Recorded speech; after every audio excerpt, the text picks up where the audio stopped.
So good morning again for the news. Sorry for being a day late. I was actually out yesterday collecting what is presented to you today as the Fiat Punto 1.3 diesel. Good little car this, actually. I quite like this. I love Italian cars. But anyway, Punto's pretty good. I'll have a review of this for you later on. But the news start off from me. The position of camera person is now filled. Sorry if I haven't been in touch with you. There was so many people applied, but one person stood out head and shoulders above the rest. She actually works for RTE. She has worked for and currently does work for RTE as well. She has a wealth of experience and a complete petrol head as well. Drives a VW Sirocco, 2-litre petrol. Very, very good choice of car. But she has the qualifications. She's well able to do it, and we're actually going to be making our first video next Monday. So we'll have full camera person involved in as many things we can get her involved with when it comes to doing the cars, and you'll see maybe some changes coming soon as well. So anyway, on with the news. The new VW Golf is our lead story because it has launched in Ireland. I was actually at the launch. I think it was the day before yesterday. Yeah, it was the day before yesterday. It was at the launch. I have a video of that. It's probably playing beside you right now. There might even be a clip we can stick in there as well.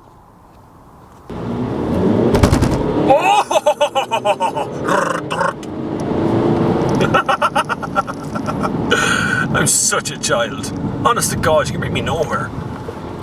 So as you can see, having a bit of sport in a 2-litre DSG Golf Highline. But the new Golf actually starts at $19,995, so there's going to be no changes in price from the initial price announced despite the budget. Despite money actually going up, the VRT went up in the budget as well, so despite it going up, it's not going to change in price as well. From the launch, the Golf will be available in Ireland 3 trim levels: Trendline, Comfortline and Highline. The GTD, GTI and Blue Motion models will join the lineup in 2013, so probably mid next year or so we'll have a GTI and GTD and a 1.6 Blue Motion version. 3 petrol engines and 2 diesel engines will be available from order immediately. 1.2-litre TSI unit, 85 brake horsepower. I haven't driven that yet, so don't panic. I don't know whether that's good or not. There's also a 105 brake horsepower version of the same engine, 1.2.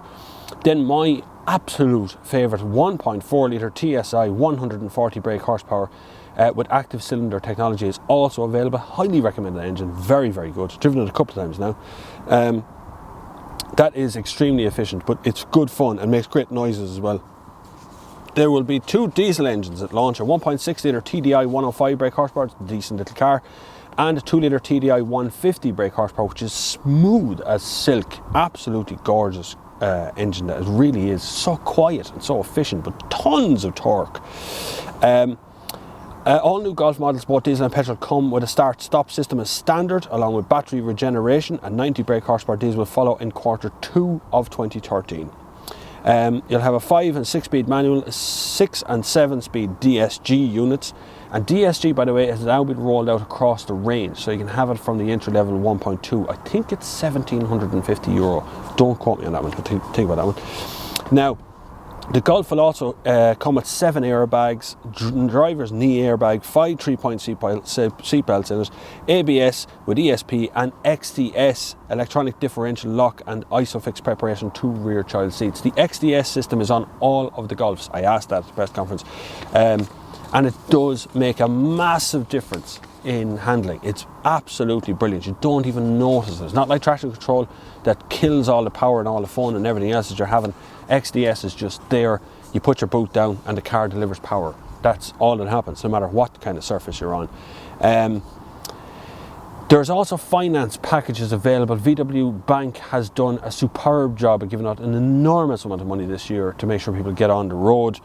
The rates are 4.9% with personal contract plans, so you can have it from just €239 per month, including delivery charges, which I think are €750. Now, as always, I'm not a financial expert. Read the small print for yourself, okay? Get advice on it if you're not sure. Simon Elliott, Managing Director of VW Ireland, who's a really nice guy, met him there at the launch that day. He's on Twitter as well, by the way. just in case you don't know that. The Golf has been on sale here in Ireland for over 3 decades and has always been a top seller, said Elias. The latest generation car is bigger, cleaner and safer than ever before, and we are delighted to be announcing such a competitive pricing for a new car. Full details available on www.volkswagen.ie should you want to get involved in the Golf. I do recommend it. It is certainly now pending a full test drive, but it's definitely gone in as one of my top cars of this year that has come on stream. Absolutely fabulous yoke. I do recommend a 1.4 TSI because I'm a petrol head and because it delivers kind of fuel economy of a diesel. Worth to mention as well, all of the cars are in the tax band, the new tax band of A, so you'll have everything from A1 up to A4, so you're basically in everything A, okay? Now, onward and upward, Mazda 2. Mazda has come out now with a €500 VRT freeze on all Mazda 2 models, which means they're whole land of price. Trade-in bonus of €1,500 and free Bluetooth. Okay, so Bluetooth is now standard on the Mazda range. Worth a try. Drop into your Mazda dealer. My local Mazda dealer is Waters Garage in Kildare, I think. But definitely worth a look. So you can have a Mazda 2 from only $14,795. There's a big asterisk on that. The asterisk is not explained. I don't know what that means. I'd say that's with the €500 VRT saving and €1,500 trade-offs. Okay, so now Mazda 2 is now fitted Bluetooth as standard. Congratulations, Mazda. First one I know of that is fitting it across the range on one of the smaller cars, even the smallest one. News from Citroen, actually news from the French Embassy. They've taken delivery of a Citroen DS5 Hybrid. So the French Embassy here in Ireland is now going to be driving around a Citroen DS5 Hybrid 4. I have not driven it. I don't know why. I wasn't offered it, I don't think. I do like the look. I love the look of the DS5. It's a gorgeous looking car. I haven't driven the hybrid version of it, mind you, but I imagine it's 3008 Hybrid 4 would be pretty much the same. Yes, onward. A Citroen DS5 was launched earlier this year, and it was actually launched. I was at that, the ambassador's residence, and it'll be driven by the ambassador's official driver. So if you see a Citroen DS5 very quietly moving around Dublin, you know that the French ambassador's on board. News from Fiat. The Fiat Panda monster truck has been revealed. Okay. I thought this was a wind-up. Honest to God, when I got the press release from it first, I emailed them back going, is this a joke? Is this April Fools or something? And it's not, believe it or not. And believe it or not, I hear from the boys in Top Gear that they are actually after driving it. So it'll be in the next series of Top Gear when it comes on screen. And BBC Top Gear on Twitter, follow me. So I've been in touch with them a couple of times about things. The monster truck stands 3.9 metres tall and is 3.8 metres wide. That's a Fiat Panda. It rides on tractor wheels and tyres, 1.5 metres in diameter.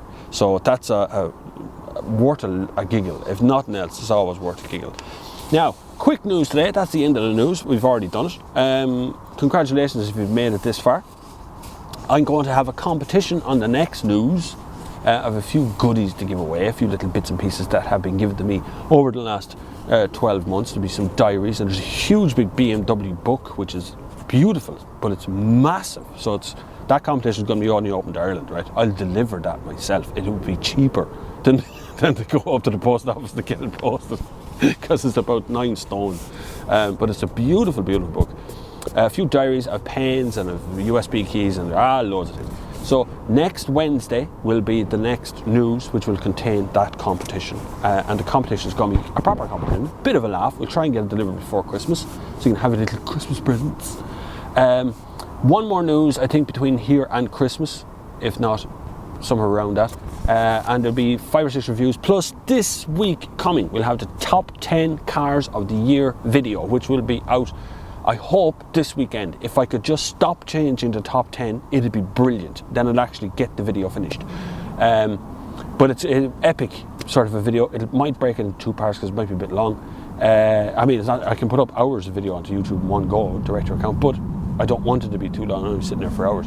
But it'll be our top 10 cars, as decided by me, must be driven by me in this country or overseas. So I may end up with cars that will be driven overseas I haven't tested here at all yet. And there will actually be cars in that top 10 which I have not put a video review up of yet.